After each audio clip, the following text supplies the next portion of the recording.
We often believe that cremation is merely a respectful final act for the departed body, that once the soul leaves the flesh it simply returns to God, free from any further consequence.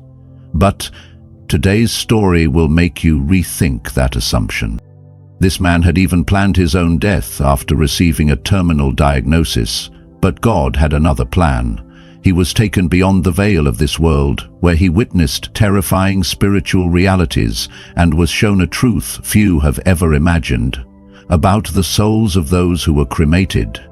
If you've ever wondered what truly happens after death, especially for those who choose cremation, then stay with us through the very end of this testimony. Don't miss the profound revelations. This may be the message from God that your spirit has been waiting to hear. Before we begin, remember, God is always near to those who seek Him with a sincere heart. Leave a comment with your name and the city you live in as a declaration before heaven, so that the Lord knows your name and the prayers you hold inside. And be sure to like and subscribe, because every action you take here is more than a click, it is a call of faith. Now let us hear his testimony. My name is Richard Langston, 61 years old, living in Flagstaff, Arizona. I never thought that one day I would be telling this story in front of thousands of people. For nearly 2 years, I kept everything that happened on that fateful night to myself, not because I was afraid of being judged, but because I needed time to process everything I had been through.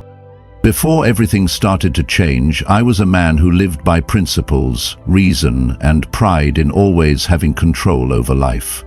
I used to be a civil engineer, retiring early after discovering I had late-stage pancreatic cancer. To me, death was the final equation of life, and I had planned for it like any other project. I had already chosen cremation, prepared the urn, written my will, and even made a playlist for the memorial service. I believed that if death was inevitable, then at the very least I could control how I faced it. I thought I was ready. But on that fateful night, when an unusual stabbing pain spread across my abdomen, I knew something wasn't like before. I reached for my phone to dial emergency services, but then I hesitated. The desk lamp cast its light on a half-written page, the letter I still hadn't finished for my son. My dear son, if one day I'm no longer here, I had written up to that point, when suddenly I felt a tightness in my chest and the entire world spun around me. I collapsed, the pen slipping from my hand, rolling into the darkness of a night I didn't yet know would take me so far. I didn't know if I had truly died or was simply floating between two realms, but I was certain of one thing. All of my rational preparations, all the tidiness, organization, and calm I had once been so proud of, in that moment suddenly felt hollow. No plan could help me face the absolute loneliness of my final moments. The only thing left was an unfinished letter and a love that had yet to be spoken. I once thought death was a stopping point, but that night I began to understand it is a doorway, and I, Richard Langston, had stepped up to that threshold, far less prepared than I had imagined. I didn't see myself entering a tunnel, nor was I pulled toward a light. Instead, everything around me slowly faded, giving way to a strange space. No walls, no ceiling, no floor. Just an undefined void where memories began to rise, not in chronological order, but like fragments assembling themselves around me. I saw myself, at the age of 32, sitting in my office, door closed, headphones on, while my toddler son sat crying in the living room after falling off a chair. My wife called me 3 times, then 4. I didn't answer. I remember thinking, he's just crying a little, it's nothing. But now I saw the look in my wife's eyes at that moment, tired, heavy, as if she had just suffered a deep wound no one could see. I had never thought I was hurting anyone, but now in this space I could feel exactly what they had felt, and it took the breath out of me. Another scene appeared. I slammed the phone down on the table after a tense call with my son at age 17. He had just confessed to me that he wanted to quit studying engineering to pursue music. I didn't ask why, I just shouted, "You're not going to humiliate your father like that." I saw his face darken, his fists clenched, but he said nothing. In that moment, something inside him broke, and I never got that part of him back. Then came the most familiar image, my wife and I in the final year of her life. I was exhausted from caregiving, irritable over trivial things, even walked out one afternoon when she had a high fever. I told her, "You're always so weak." Now I saw her lying in bed, turned toward the wall, teeth clenched, enduring it. Not because of the illness, but because of loneliness. Then she appeared, gentle, calm, but with something deeply sad in her eyes. She looked at me for a long time, then said, "I forgive you, but our son, he's never once heard a word of love from you." At the moment she said that, the whole space seemed to freeze. I don't know what word to use to describe what I felt in that moment. Pain, shame, shock, and emptiness. My heart felt like it was being crushed. I wanted to say something, to object, to explain myself, but all the memories I had just witnessed played back like an irrefutable indictment. I had been a father who believed that strictness was love, that providing was enough, that parenting had to begin with pressure, not a hug. And now, all the things I once thought were right echoed back at me like a cold bell ringing through my soul. When I opened my eyes again, I smelled the scent of antiseptic and heard the steady beeping of the heart monitor. The hospital room was stark white. The fluorescent light stung my eyes. My body felt heavy, every movement dragged backward by something invisible. Exhaustion, weariness, and an overwhelming sadness with no name. I realized that I was still alive, but the first question that appeared in my mind wasn't why, it was, what for? I slowly turned my head and saw the old envelope the nurse had left on the table, the will I had written 6 months earlier. Inside was everything: funeral instructions, account passwords, life insurance large enough for my son to live without financial worry for the rest of his life. I closed my eyes, thoughts spinning endlessly. If I were gone, my son would be free from a father full of shadows. He could live his own life freely. No more judgment, no more pressure, no more being pulled back to the things I had done wrong. I felt my tears fall, not from fear of death, but because for the first time in my life, I felt that my death could be my final gift, the way I could love my son without hurting him any further. I thought about ending everything. At this age, with this illness, it would only take one small decision, one button pressed, one tube removed, and everything would be quiet forever. But just then, I heard footsteps rushing into the room. Someone was calling my name. The voice was trembling, choked with emotion. I didn't have time to open my eyes before everything spun. My vision blurred, my heart pounded wildly, my breath came in gasps. And then I left my body again. I floated above, looking down at myself lying on the hospital bed, the aged, frail bodies surrounded by tubes and machines. The doctors rushed in and began CPR. Alarms blared. But I focused on only one thing: my son. He was kneeling beside the bed, clutching my hand, tears streaming down his face. He begged me not to leave him, said he just wanted to hear that I was proud of him. My heart shattered. That sentence, the one I had never said, was what my son had longed for all his life.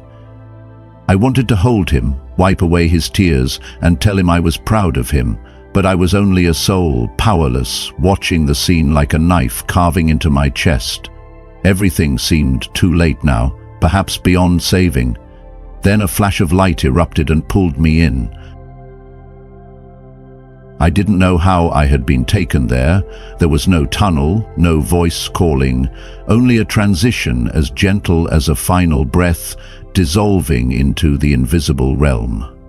As the light from my second departure receded, I found myself standing in a land unlike anything I had ever imagined about the afterlife. There were no golden gates, no angels with radiant halos, no hymns echoing like in the stories. In front of me was an open space stretching endlessly, with no beginning and no end, expanding like a plane woven from millions of threads of shimmering light. That light didn't dazzle, but caressed softly, like a mother's hand laid on the forehead of a feverish child. The sky wasn't blue or grey, but held a pearlescent hue, suspended, slowly shifting as if it were breathing, as if this very place were a living being.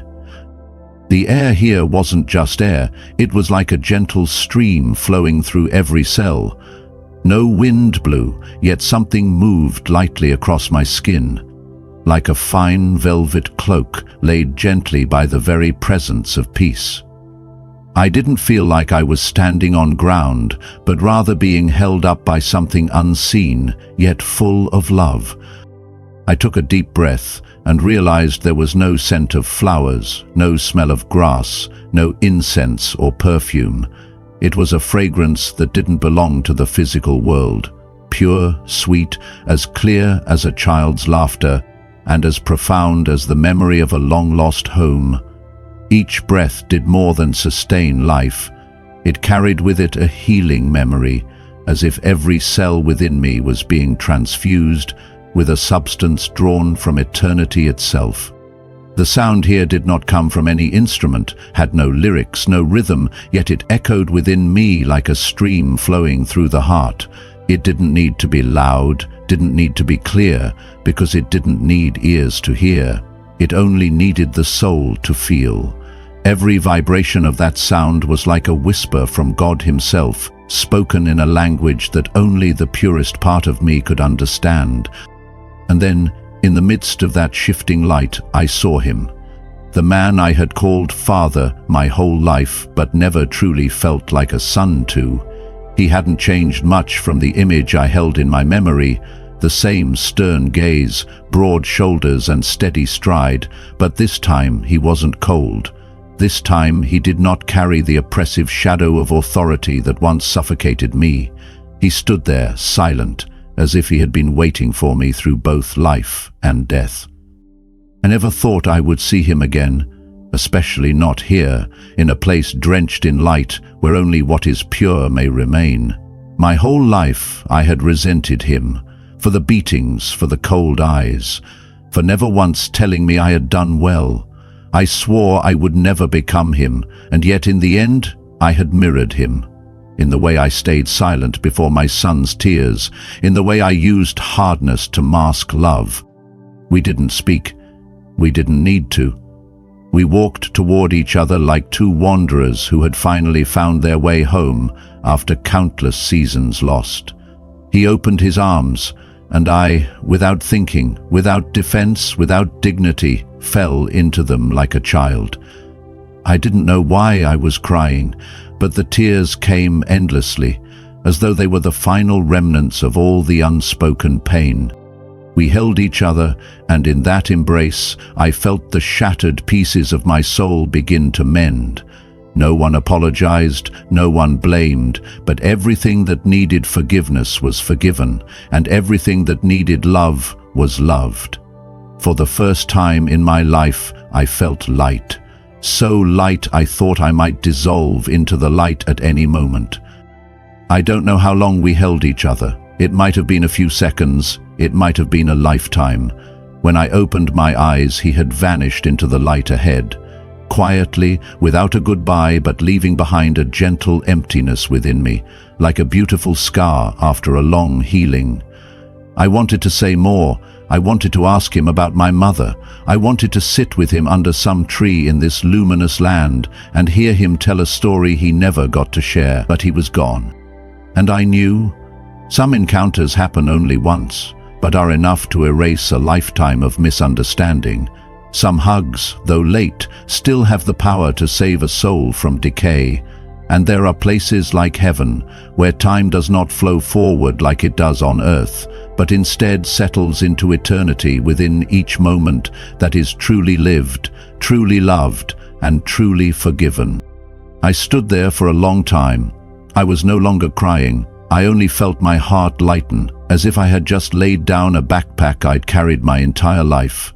And then I heard his voice, not from ahead, not from behind, but from within me. It is time to move on, but you will carry this healing with you. And then that gentle light slowly receded, like the tide withdrawing from a distant sea, leaving me alone in a space that was cold and undefined. Everything around me darkened, not the blackness of night, but a dense black like swamp mud, heavy, sticky, slowing every step as if being dragged by unnamed sins. The air here had a strange smell, like burning flesh, mixed with the musty scent of earth that hadn't seen light for ages. Sound didn't echo outward, but reverberated inward, as if I were stepping into the belly of my own being, the place where all that I had denied was hidden. Figures began to appear. Not quite human, but not quite demonic either. They were twisted silhouettes, writhing within endless loops of personal memories, like old videotapes stuck replaying a painful scene until the soul itself was torn apart by it. Some stood frozen, eyes wide open, staring at a distant void that didn't exist. Others mumbled to themselves incoherent words, as though trying to justify something no one had asked about. No one was chained, but no one moved from where they stood. I realized nothing held them there, except themselves.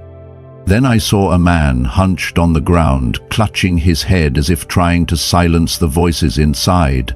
I approached, and my heart clenched. It was me, not a symbol or a metaphor, but truly me, with graying hair, vacant eyes, and slumped shoulders as if bearing a mountain of guilt. I watched myself, clawing at the ground, screaming wordlessly, repeating the same phrase over and over. I deserve this. A voice rang out, not from anywhere around, but as if it rose from within my bones. If you do not change today, you will drag yourself here. I turned and saw it was the voice of the one my soul had recognized in heaven, Jesus Christ. To my left, another soul was sinking into the mire of memory. It was a woman, her face blurred by tears and dirt, her trembling hands reaching out only to retreat again, as if afraid of being seen. For reasons I didn't understand, I stepped forward. I knelt and tried to lift her. My fingers touched hers, and a scream tore through the void like the cry of a wounded beast from the depths of its soul. I don't deserve to be forgiven. That voice wasn't just sharp, it was so full of despair that the entire place seemed to tremble. I pulled back, not out of fear, but because I realized she didn't want redemption. Then I saw a soul curled up on the ashes, his entire body smeared with filth, as if he had crawled through a decaying life. He clawed at the grey ground, broken nails bleeding, yet he continued, as if trying to retrieve something long lost. His mouth repeated, in a trembling voice hoarse like it had been scorched by fire, I just chose cremation. I didn't do anything evil. I just wanted to leave quietly. That sound didn't travel outward. It pulled inward, colliding against the walls of my own mind. There was something in that whisper, eerily familiar, as if I were hearing my own fear spoken from the mouth of another. I stood frozen. Then a question burst forth from me, not in words, but from deep within my soul, like a breath breaking free from a clenched fist of doubt. I also chose cremation. So, what does that mean? I turned and saw him. That light was still him, but it was no longer the gentleness of heaven. Now it was cold and sharp, like a blade of silver slicing silently through every layer of excuse and doctrine I had built to shield myself from the truth. He stood there, not advancing, not retreating, his eyes fixed on me, long, deep, as though he was seeing through to the farthest corners of memory even I had forgotten I carried. Ashes may return to the earth, but where the soul goes, that depends on how you lived. I stood there stunned. Every answer I had once believed I possessed crumbled. It wasn't about cremation or burial, not about rituals or urns. It was about how the heart had lived, before it stopped beating. To the left, another soul was sunken deep into the sticky mud of memory. It was a man whose face mirrored mine so uncannily it chilled me. The same hair, the same scar, the same slumped weariness. I stepped closer, driven by an instinct to pull him up. My fingers barely touched him when a shrill scream tore the air, shrieking like metal scraping against bone. "I don't deserve to be forgiven." That sentence didn't just echo, it ignited. It ripped through the atmosphere as though he had used his very words to set his soul on fire, slamming shut the door of redemption himself. I stepped back, not out of fear, but because I understood. No one can rescue a soul that doesn't want to be saved. I turned to look at the Lord, but he said nothing more. The thick darkness gradually faded like smoke torn apart by a blade of light, but this light wasn't for comfort or healing. It sliced open the shadows only to reveal another place, without color, without scent, without sensation. A blank whiteness, but not soothing. All motion stopped, and I stood in a different reality, like a waiting room for souls, where there were no whispers, no breaths of wind, only my consciousness spinning like a stopped clock, still trying to count time. And then an image appeared, not hazy like a dream, not shimmering like a vision, but clear, as if I was standing at the edge of a life no longer mine. A small room with faded grey walls, a dim yellow light casting shadows across the grain of wooden bookshelves. The room didn't look poor, but worn, as if the one living there had forgotten how to befriend joy. And in the middle of that room was my son. He was no longer the barefoot boy running across the yard, stick in hand like a wooden sword, shouting for me as his hero. In front of me was a man. His hair already graying, shoulders hunched by a burden no one could see. His eyes were sunken, his gaze lost. His face bore the lines of time's slow erosion, but it was the absence of emotion that clutched my heart the hardest. He sat there, alone, in a silence so thick it became its own presence. In his hands was a photo frame. I couldn't see clearly who was in the picture, but I knew it was me. His eyes were fixed on the photo, as if trying to find something that might still remain. I couldn't hear his thoughts, but I could feel them. He had lived his whole life with an unnamed emptiness, and no one had ever filled it. I felt breathless, not from fear, but because for the first time I understood the cost of silence. I had never hit him, never abandoned him, never insulted him. But I had also never held him when he trembled, never said "I love you" when he needed it most. I had loved him in my heart, but let that love die in my silence and blind pride. I watched that scene like someone severed from their own breath. I wanted to scream, to shatter the wall between us, to hold him and say everything I'd never had the courage to say. And then he appeared again, Jesus, with eyes no longer stern but carrying the quiet sorrow of one who has witnessed too many hearts broken by words left unspoken.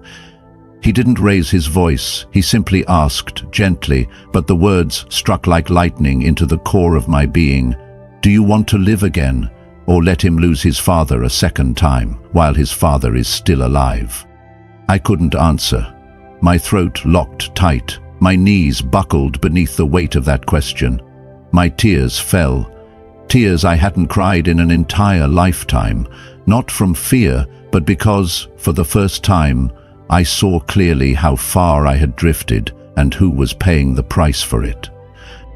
All I could do was kneel at his feet, my whole being trembling like a lost child, and say, repeating it over and over like a man dying of thirst who has finally found the wellspring of grace, "Please let me return, just once, so I can tell him I love him, so he won't live his whole life as a shadow, so he'll know he was never abandoned." I don't remember if he nodded. I only remember the light rising around me like waves of white, carrying me, pulling me downward, swift and deep, as if I were being... The first sensation when I came back wasn't a glorious light or an overwhelming surge of joy. It was a dull, twisting pain, as if my soul had just been stitched back together with thorned thread. My chest felt clawed open, my spine burned, and every cell in my body seemed to wrestle just to reclaim life. I didn't open my eyes right away, but I heard everything. The rush of medical machines, someone calling my name from nearby, and that hand, my son's hand, still gripping mine with every ounce of strength he had left. I wanted to say something, but my throat was parched. My lips moved in silent effort. He leaned in close, his ear near my mouth, and I whispered, slowly, brokenly, "Son, I'm proud of you." He burst into tears. He embraced me, trembling, afraid to hold me too tightly, as if I might disappear again the moment he let go. And I, no longer bracing myself as the stoic father, no longer hiding behind the mask of control and reason, let the tears flow freely. The days that followed were a slow but meaningful recovery. I listened to my son as he recounted the long nights he lived in fear and loneliness, unable to be himself in the presence of his own father. I heard the silences between us, silences I had never noticed before, spaces that didn't need words, only presence, only acknowledgement. I rewrote my will, not as a man preparing to die, but as someone who had just chosen to live with responsibility. Each morning, I stepped onto the balcony, letting the early sunlight warm my face, a reminder that I was still here. I brewed 2 cups of tea, one for me, one for my son, and I never forgot to say, "I love you," whether it was the 2nd, 3rd, or 100th time. Because I now know that some words, no matter how late, still have the power to save a soul from shattering. And sometimes that soul isn't someone else's, it's your own. I once believed my life had ended in that cold hospital room, that my heart had stopped beating and I would never get the chance to make things right. But it turns out, what I thought was a period at the end of my life was only the beginning of a new journey, not one of survival, but of healing. As my body gradually recovered, the first conversations I had with my son were like invisible threads, slowly stitching together the torn fabric between 2 generations. I told him what I had seen, not through logic, not through religion, but through the rawest truth I had ever felt, when my soul wandered through both heaven and hell. At first, he just listened in silence, his gaze filled with doubt, though no longer cold, as if he were trying to determine what was real and what might be a desperate fabrication by a father trying to reclaim lost time. Then, one afternoon, beneath the pale sunlight after a gentle rain as we sat together on the porch, he turned to me and softly said, "If you can be forgiven, then I'll learn to forgive too." One late afternoon, as I was folding up my notebook to leave the support group meeting, a young man approached. His face thin, head shaved, eyes weary, like he'd cried through the night but was still trying to stand tall. He didn't speak right away. He just looked at me for a while, then quietly said, "I'm not sure I believe, but I'm scared. Scared of pain. Scared I won't have time to become someone who matters." I simply looked at him, long and deep, as if my eyes could carry all the unspoken truths that words fail to express, the terror of a soul staring into the abyss, and the absolute gentleness when true love enters in. Then I smiled. Not a smile that promised miracles, not one that reassured or demanded faith, but a whisper of a smile that said, "You are not alone, you are seen, and you are loved." He lowered his head, and tears fell as though they had waited for a single nod to be released. I didn't wipe them away, didn't offer comfort. I simply sat there, present, steady as a rock in the storm. And then, amid the lingering pain, he smiled back. Just a small smile, not yet whole, but the very first step into faith. When I heard Richard's story, I couldn't hold back my tears, not because he had seen heaven or hell, but because he had seen himself. He saw all the things he should have said, should have done, should have loved, but missed. Richard may have had the luxury of planning his final goodbye, but the woman in our next story wasn't given that choice. She was betrayed and strangled to death by the very man she once called the love of her life. She was ripped from this world by cruelty, but God pulled her into a journey greater than life itself, where she witnessed sacred truths surrounding cremation. If you think you've endured unbearable pain, stay for this next story, because sometimes, right in the heart of betrayal, God opens a path to eternal redemption. Welcome back to Eternal Bible Stories, where we share real, near-death experiences, stories that have the power to change your life. But before we begin, let me ask you something. Have you ever wondered what really happens to the souls of those who have been cremated? Does the way we leave this world affect where we will go after we die?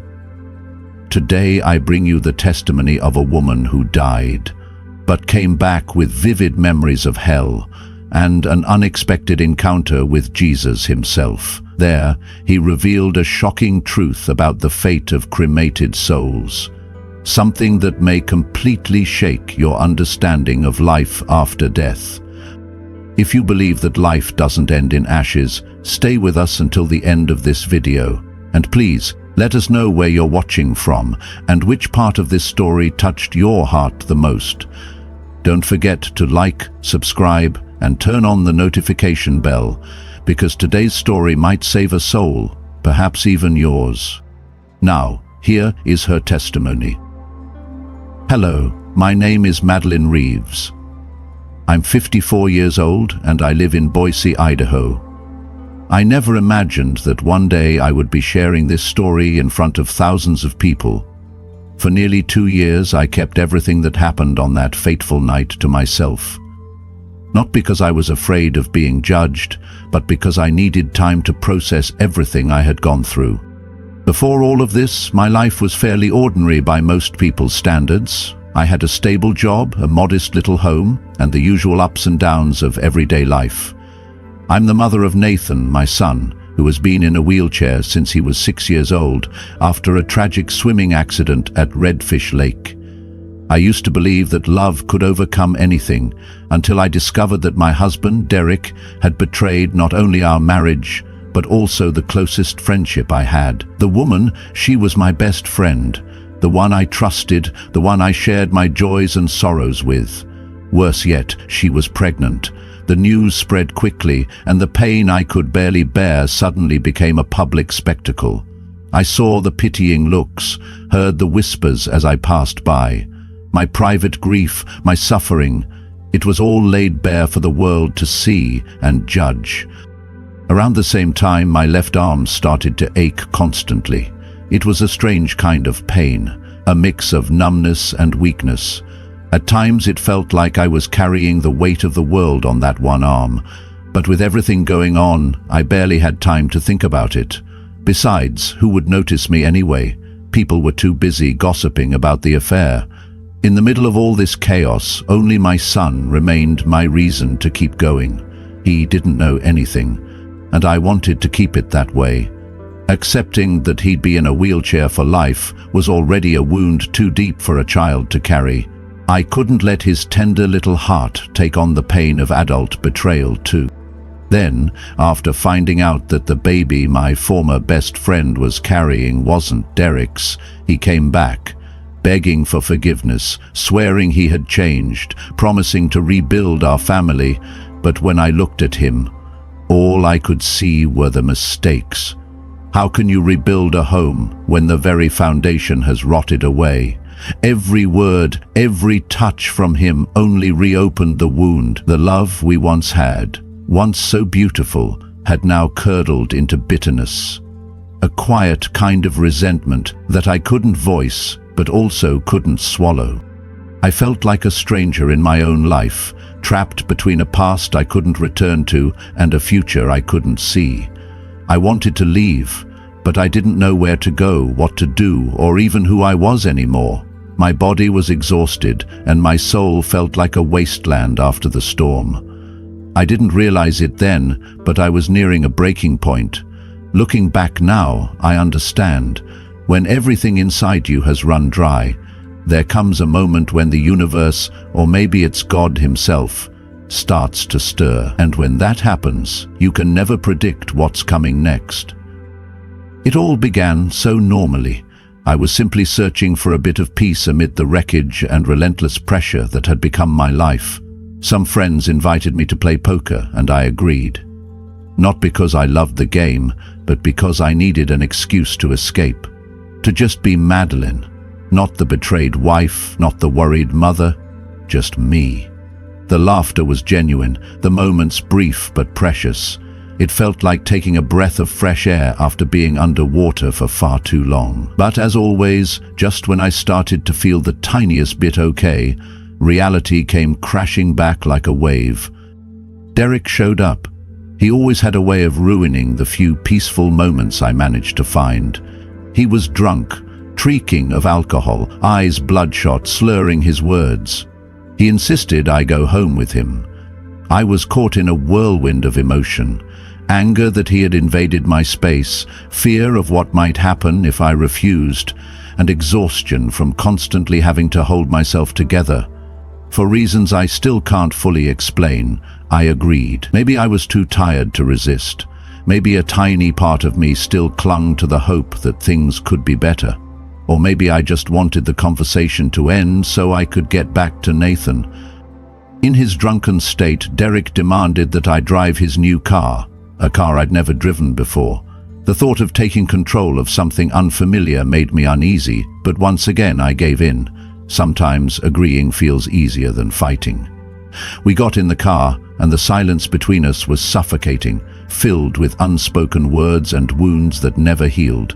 I gripped the steering wheel so tightly my knuckles turned white, eyes fixed on the road ahead, fully aware of his gaze on me. Then he broke the silence. He started talking about our marriage, the past, and how he wanted everything to go back to the way it was. His words were a chaotic mix of regret and blame, apologizing one minute, accusing me the next for not being able to move on. Without warning, Derek reached for my hand, not with affection, but with a dangerous kind of resolve. He grabbed my finger, trying to pull off my wedding ring, the one he had given me years ago, once a symbol of love, now just a relic of a broken dream. I yanked my hand away instinctively, not because I still loved him, but because that ring held the last shred of the woman I used to be, the one who believed in love and loyalty. That was the moment everything shattered. Derek's expression changed, his face twisted with anger, disappointment, and something darker. Before I could process what was happening, he lunged at me. In a matter of seconds, my life was about to change forever. One moment I was driving, trying to keep things together. The next, he was on top of me, pinning me against the driver's seat. His hands held me down with a strength I didn't know he possessed. The stench of alcohol filled my lungs, and the eyes that once looked at me with love were now filled with a fury that chilled me to the bone. I tried to scream, but his arm crushed my throat. I couldn't breathe. My lungs burned, desperate for air. My hands, once gripping the wheel, now clawed at his skin, trying to push him away. But it was no use. He was too strong, and the alcohol seemed to make him even stronger. My vision blurred, Black dots danced before my eyes. I could hear my heartbeat pounding in my ears, a deafening countdown to the final seconds I had left. That feeling, when your own body betrays you, begging to live but no longer able to fight, is something I'll never forget. In that moment, a flood of thoughts raced through my mind. I thought of Nathan, my precious boy. If I didn't survive, who would take care of him? How would he cope with losing me in a life already filled with too many challenges? I thought of my parents, my friends, of all the things I hadn't done yet, all the dreams left unrealized. And then, just as I felt myself slipping away, just when my body was ready to give up, a strange thing happened. It was as if a veil had been lifted. The pain, the fear, everything vanished. I felt weightless, like I no longer belonged to my body. I began to drift. At first I thought I had simply passed out, but then I realized I could see everything, and with a clarity I had never experienced before. I saw Derek still pinning my body against the driver's seat. I saw my own face, pale, motionless, void of life. But I wasn't there anymore. I was outside of myself, hovering above, watching everything unfold like a scene from a movie I could no longer control. I saw the moment Derek realized what he had done. I saw the panic flood his eyes as he let go of my neck, shaking me, calling out my name. But I couldn't answer. My body was still there, but I was somewhere else. That's when I understood. This wasn't unconsciousness. I had died. Strangely, I wasn't afraid. Instead, I felt a peace so profound, so deep, I almost didn't recognize it. And just when I thought I had seen the most extraordinary thing, something even more miraculous began to happen. A radiant light appeared, more beautiful than anything I had ever seen. It wasn't just bright, it was warm, welcoming, and overflowing with a love I never knew existed. I knew with an unshakable certainty I can't explain that my journey was only just beginning. Wrapped in that indescribable light, I felt myself being lifted away from the car, away from Derek, away from the lifeless shell of my body. I wasn't yanked or dragged. I was guided, gently, lovingly, with such care. I was floating, yet completely held. There was no fear, no pain, only a deep, holy stillness and a sense of being welcomed home. As I drifted further from the scene of the attack, I became aware that my perception was expanding. No longer bound by physical senses, I could feel, hear, and understand everything at once. Colors were more vivid, sounds more pure, and even energy itself had a presence I could sense. Suddenly, I found myself in a place that words cannot truly describe. It felt like I was everywhere and nowhere, all at once. Time didn't exist the way we understand it. Past, present, and future melted into a single, unified reality. In that state, I began to understand things I had never been able to grasp before. It was as if all the knowledge of the universe was accessible to me. I understood the purpose of life, the meaning of love, the sacred connection between all living things. I saw that every decision, every action, no matter how small, sends ripples through the great tapestry of existence. And there I was, Madeline Reeves, standing at the threshold of another world, a world where truth is no longer hidden and unconditional love is the very breath of existence.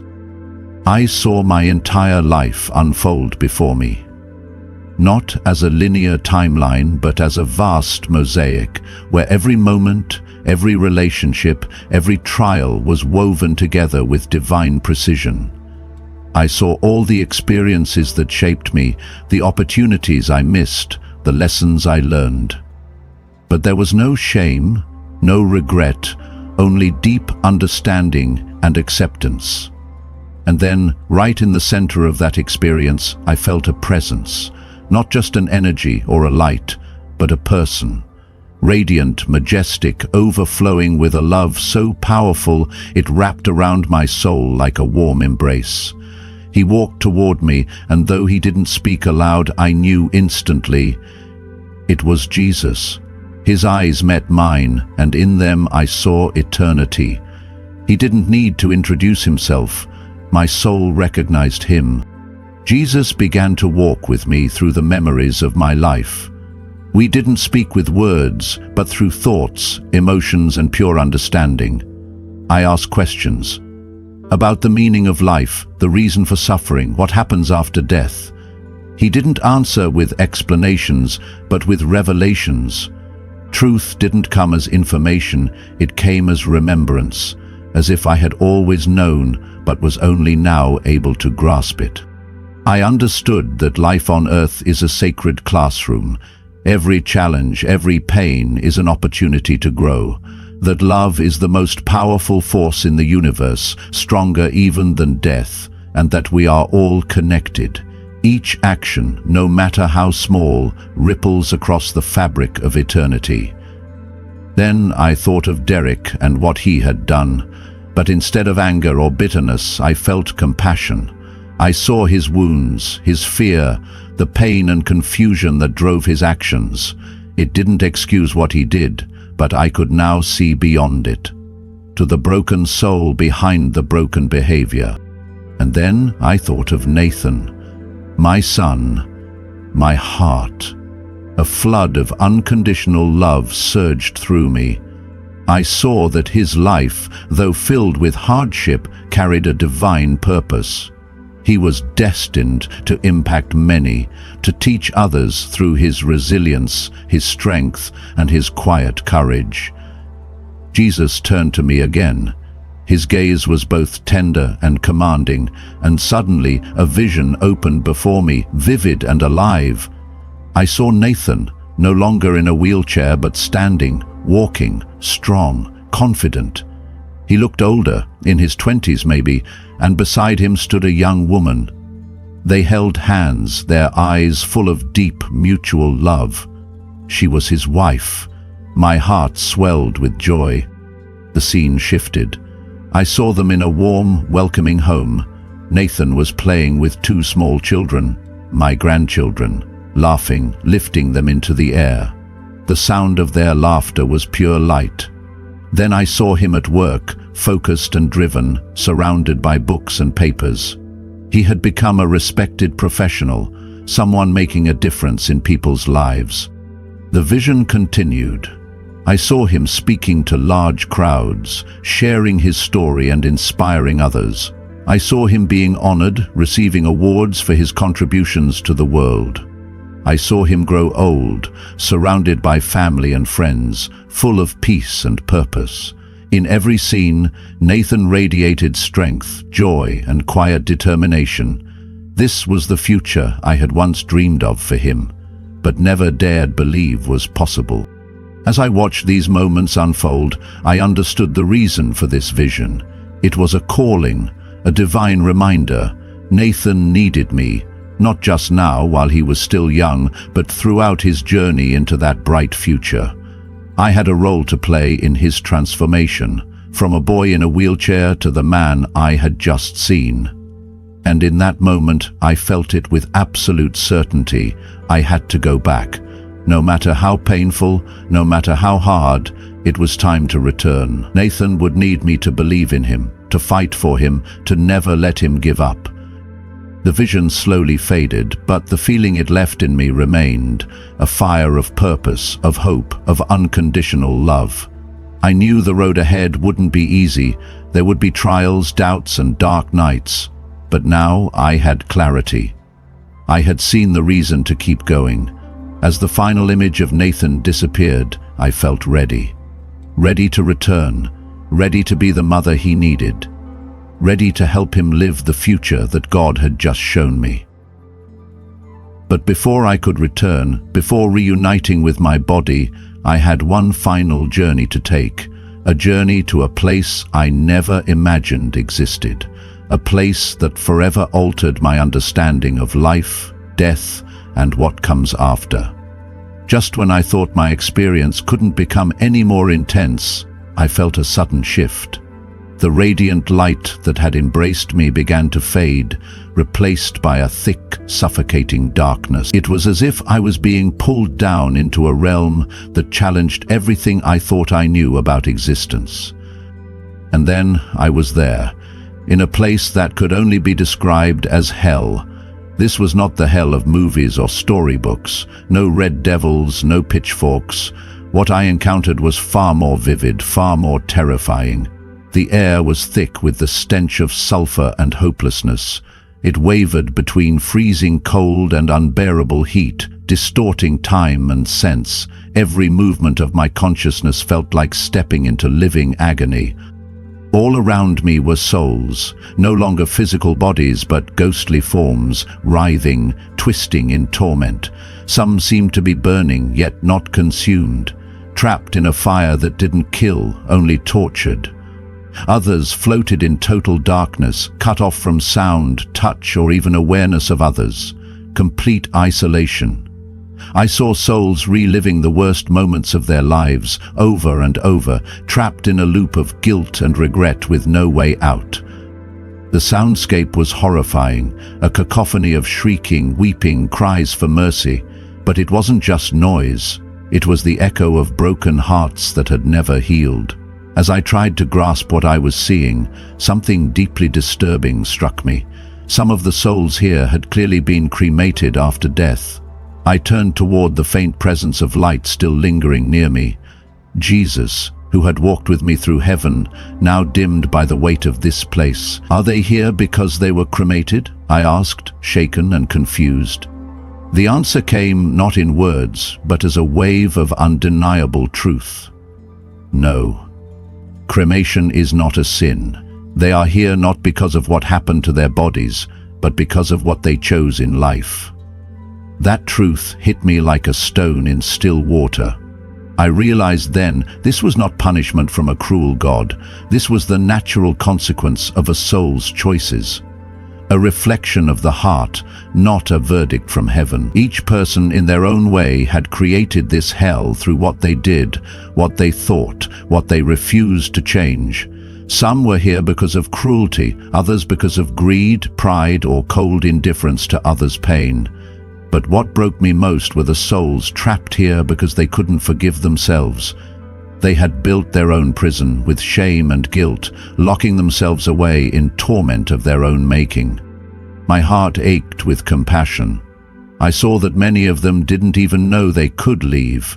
They were so entangled in self-condemnation they couldn't even recognize that a way out existed. And then I thought of Derek. His violent act had brought me to the edge of death.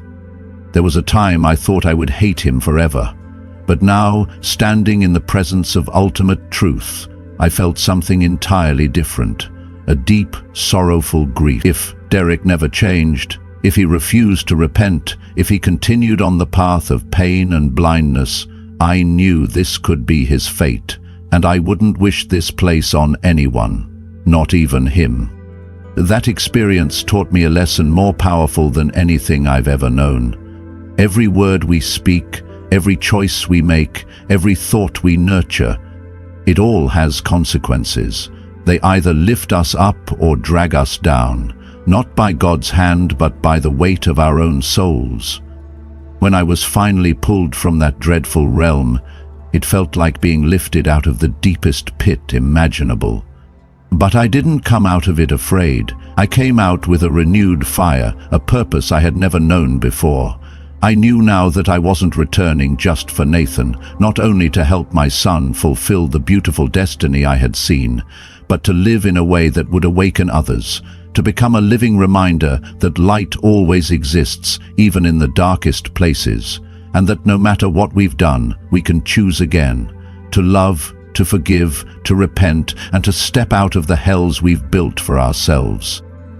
With new clarity and purpose, I knew it was time to return to life, to my body, and to all the challenges ahead. After enduring the depths of hell, I felt a soft but insistent pull, like a thread guiding me home. The return was violent. My spirit, once limitless, was forced back into the cramped confines of flesh and pain. I gasped for air as my body screamed awake, each heartbeat a thunderclap, each breath a struggle. The spiritual truths I had grasped faded quickly, slipping away like mist. I was alive again, but it felt like being trapped in a cage. When I opened my eyes, everything looked dimmer. The world I'd returned to was distorted, like a faded echo of where I had been. Derek was there, hovering over me, panic etched on his face. He held me, called my name, but his touch repulsed me. He was no longer the man I once loved. He had become the reason I crossed into death. My voice was barely a whisper, but I managed, "Let me go." He didn't. Whether from denial or guilt, he kept touching me, trying to make it right. But it felt like another violation. Summoning strength I didn't know I had, I pushed him away. Pain surged through my body, but I didn't care. I stumbled out of the car, barefoot on cold ground, breathing in night air like it was my first breath. Everything felt surreal, distant barks, wet grass, flickering lights, all so familiar and yet foreign. Derek followed me, pleading, apologizing. "Please, Madeline, I'm sorry. I don't know what came over me." I turned to face him. He looked small now, broken, pitiful. For a moment I felt pity. I remembered the souls in hell, stuck there not by force, but by self-condemnation. But then came the memory of his hands around my neck, the terror, the moment I slipped away. "Don't come near me," I said, voice steady. "It's over." He begged again, promising change, but something inside me had shifted, no longer out of fear, but power. "You didn't almost kill me, Derek. You did. I died in that car."